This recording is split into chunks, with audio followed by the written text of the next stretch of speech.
sobre a principal causa de morte no mundo e no Brasil, que é a doença cardiovascular. E quando nós falamos de doença cardiovascular, nós temos que lembrar das suas duas principais apresentações.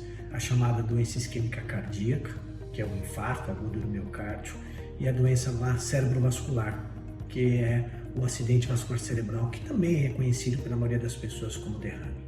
Essas são as duas maiores causas de morte no nosso meio.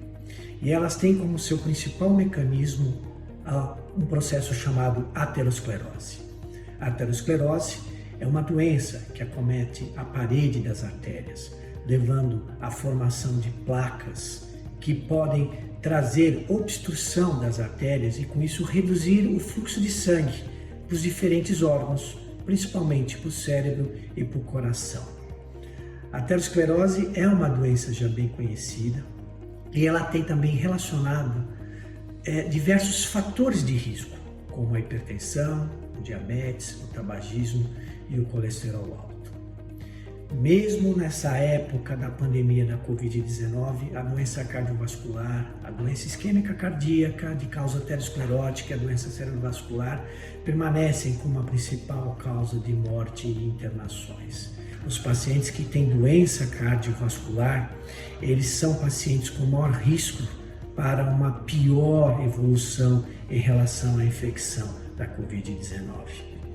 Por isso, mesmo nesse momento que todos nós estamos preocupados e nos protegendo em relação à infecção da Covid-19, o cuidado com seu coração continua sendo muito importante.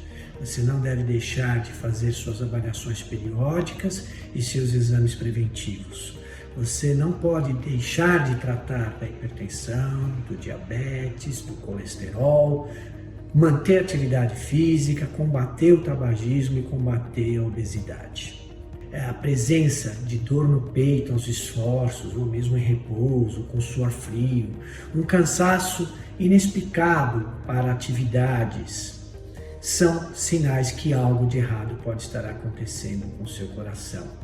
E com isso você deve procurar o seu médico, fazer os exames que ele solicitar para confirmar esse diagnóstico e manter o tratamento da sua doença e dos seus fatores de risco. Lembre que todas as instituições que for receber você para atendimento ou para realização de exames estão preparadas com rígidos protocolos relacionados à Covid-19.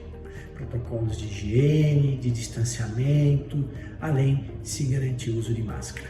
E esses são cuidados que você deve manter, mesmo que já tenha sido vacinado. A questão de evitar aglomerações, de manter o uso de máscara e a higiene frequente das mãos.